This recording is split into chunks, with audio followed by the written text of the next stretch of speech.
मी Punjab duck. आज आहे 1 September 2024। आज खांदा मळणार आणि उद्या पोळ्या। आपण सांगितलं होतं की पोळ्यापासून राज्यात खूप पाऊस पडणार आहे आणि मी या ठिकाणी आहे माझ्या शेतामध्ये।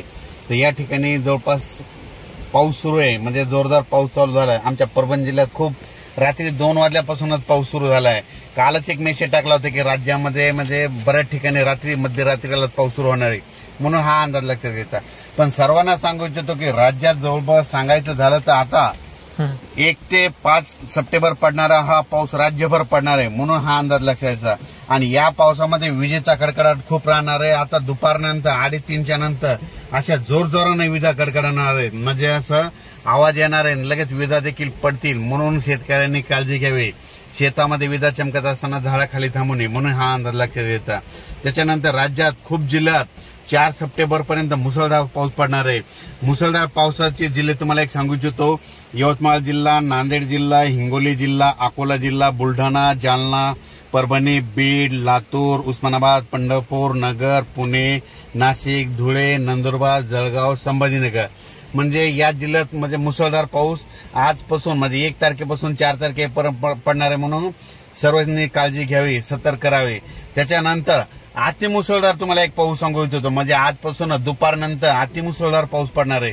आणि हा अतिमुसळधार पाऊस कुठे पडणार आहे सांगायचं झालं तर यवतमाळ जिल्ह्यात एक जोरदार पाऊस पडणार आहे, नांदेड जिल्ह्यात जोरदार पाऊस पडणार आहे, हिंगोली जिल्ह्यात पडणार आहे, परभणी जिल्ह्यात पडणार आहे, लातूर जिल्ह्यात पडणार आहे, बीड जिल्ह्यात पडणार आहे, नगर जिल्ह्यात पडणार आहे, संभाजीनगरकडे पडणार आहे, सोलापूरकडे पडणार आहे, नाशिककडे पडणार आहे, मुंबई, धुळे, नंदुरबार, जळगाव, मध्ये या 14 जिल्ह्यामध्ये अतिमुसळधार पाऊस पडणार आहे।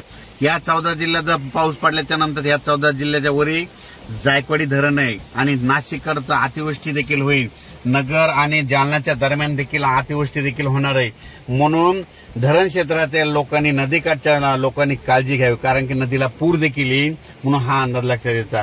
आणि जायकवाडीच्या लाभ क्षेत्रामध्ये कॅचमेंट एरियामध्ये नाशिककडे, नगरकडे खूप मुसळधार पाऊस पडणार आहे, त्याच्यामुळे त्या नद्याला पूर येणार आहे, त्याचं पाणी जायकवाडीला येणार आहे। जायकवाडी जवळपास आजच सकाळची म्हणजे तिथून आलेल्या आकडेवारीनुसार जवळपास 85% जवळपास भरलंय आणि तिकडून आवक क्युसेसनं खूप चालू आहे, 40 का 50 हजारांना चालू आहे।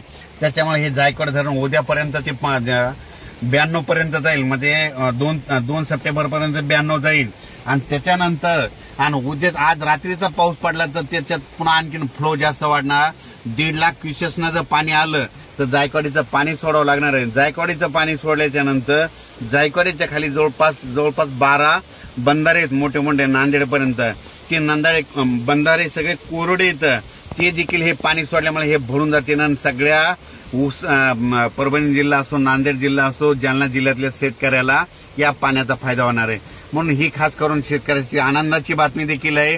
पण पाणी सोडल्याच्या नंतर काही जणांच्या शेतात पाणी देखील जाईल, शेतकऱ्याच्या पाईपलाईन देखील आहे, त्यांनी तुम्ही आजच तुम्ही पाईपलाईन मोटर असेल तर काढून घ्या, नसेल तुमच्या वाहून जातील, म्हणून हे देखील लक्षात घ्यायचं। राज्यात हा पाऊस, राज्यातली परिस्थिती बघितली तर समजा राज्यात देशात बघायचं तर हा पाऊस तेलंगणात खूप पडणार आहे, आंध्रात खूप पडणार आहे, सगळ्यात जास्त मराठवाड्यात पडणार आहे, उत्तर महाराष्ट्रात पडणार आहे, मध्य प्रदेशला पडणार आहे, गुजरातला पडणार आहे, राजस्थान, उत्तर प्रदेश, आंध्र प्रदेश पडणार आहे। आणि तुम्हाला एक सांगू इच्छितो, हे जायकवाडी धरण आहे, हे जवळपास 85% भरलंय आणि त्याच्या कॅचमेंट एरियात बी पाऊस पडणार आहे। त्याच्यानंतर गंगापूर, वैजापूर, कन्नड, माहोरा, धाड, भोकरदन, सिल्लोड या भागामध्ये छोटे छोटे खूप तळे येतं, तर त्या तळे काहीतरी भरायचे राहिले होते, तर आता ह्या उद्याच्या पावसात म्हणजे 1 ते 5 सप्टेंबरच्या पावसात ते देखील भरून जातील, म्हणून हा अंदाज लक्षात घ्यायचा। सांगायचं झालं तर राज्यामध्ये आता 5 तारखेपर्यंत जोरदार पाऊस पडणार आहे, म्हणून हे सगळ्यांनी अंदाज लक्षात घ्यायचा। अचानक वातावरणात बदल झाला तर लगेच एक मेसेज दिला जाईल